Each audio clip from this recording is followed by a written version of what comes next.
আসসালামু আলাইকুম সবাইকে। আজকে আমরা একটা সম্পূর্ণ ভিন্ন টপিক নিয়ে আলোচনা করব। তো আশা করি শেষ পর্যন্ত ভিডিওটা দেখলে ভালো লাগবে। তো আমরা সবাই জানি যে একটা পরমাণুর ইলেকট্রন যখন এক শক্তি স্তর থেকে অন্য শক্তি স্তরে যায় তখন হয় সে শক্তি শোষণ করে অথবা সে শক্তি বিকিরণ করে, রাইট? বিকিরণ করে, রাইট?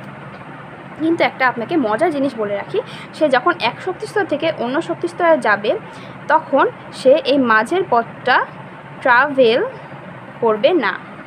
কীরকম?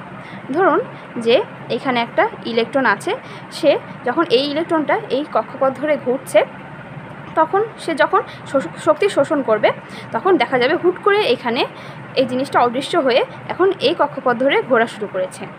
আবার যখন শক্তি সে বিকিরণ করবে তখন এখান থেকে সে অদৃশ্য হয়ে দেখা যাবে সে এই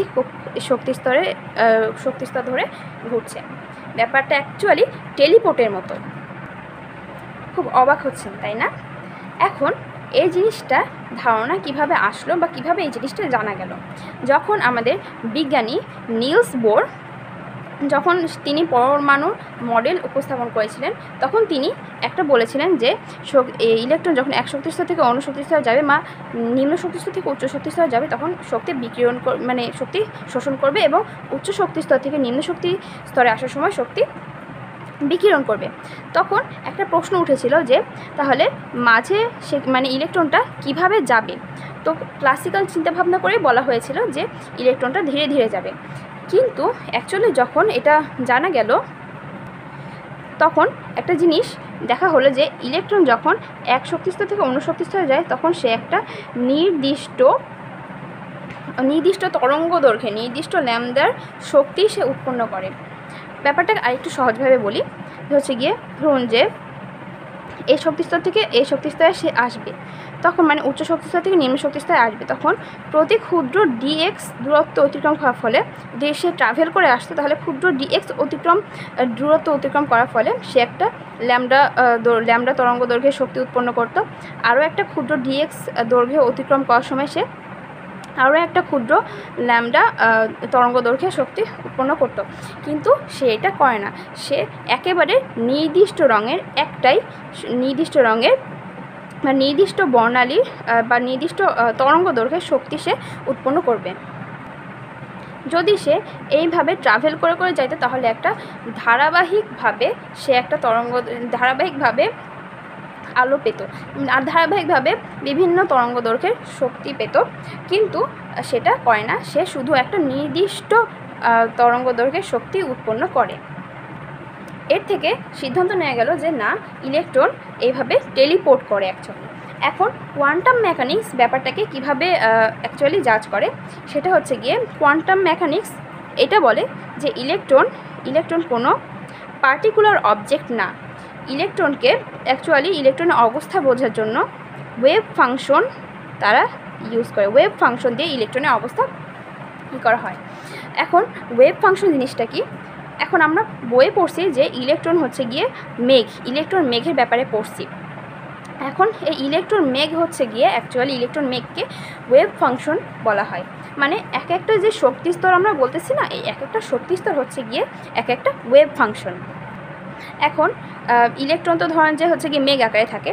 এখন মেঘের আমরা দেখছি যে ওই যে গিয়ে মেঘ যেখানে ঘন, মেঘ কোন জায়গায় হালকা, তো মেঘ যেখানে ঘন থাকবে ওইখানে ইলেকট্রন পাওয়ার সম্ভাবনা বেশি থাকবে। ইলেকট্রনের অবস্থান নির্দিষ্টভাবে গণনা করা যায় না। ইলেকট্রন মেঘ যেখানে সব ঘন থাকবে সেখানে হচ্ছে গিয়ে ইলেকট্রন পাওয়ার সম্ভাবনা থাকবে।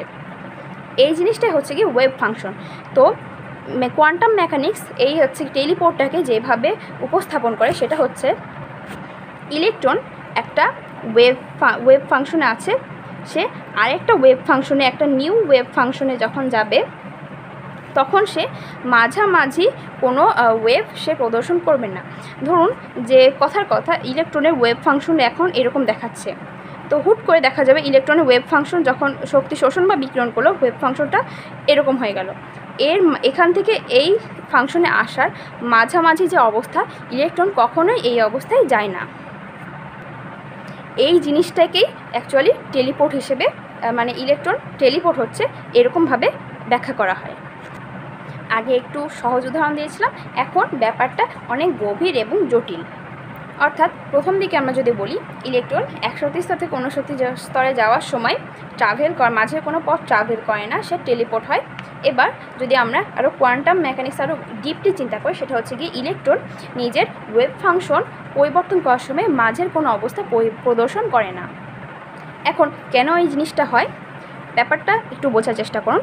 যে একটা বস্তু, ধরুন এখানে একটা ফুটবলকে আপনি এই জায়গা থেকে এই জায়গায় নিয়ে আসবেন। এখন ফুটবলের অবস্থানটা হচ্ছে গিয়ে নির্দিষ্ট, কিন্তু ইলেকট্রন যেটা আছে, ইলেকট্রন নিজেই একটা অনির্দিষ্ট জিনিস।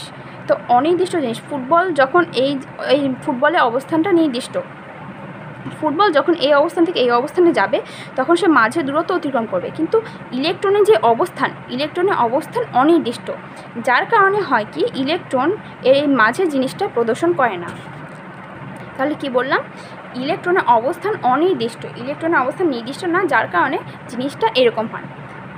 এখন এইসব জিনিস হচ্ছে গিয়ে টোটালি আমাদের ক্লাসিক্যাল চিন্তাধারার বাইরে, যার কারণে কোয়ান্টাম জগতে এইসব ক্লাসিক্যাল চিন্তাভাবনার বাইরে জিনিসপাতি যখন ঘটে তখন এটাকে বলা হয় হচ্ছে গিয়ে কোয়ান্টাম অ্যাওয়ারনেস।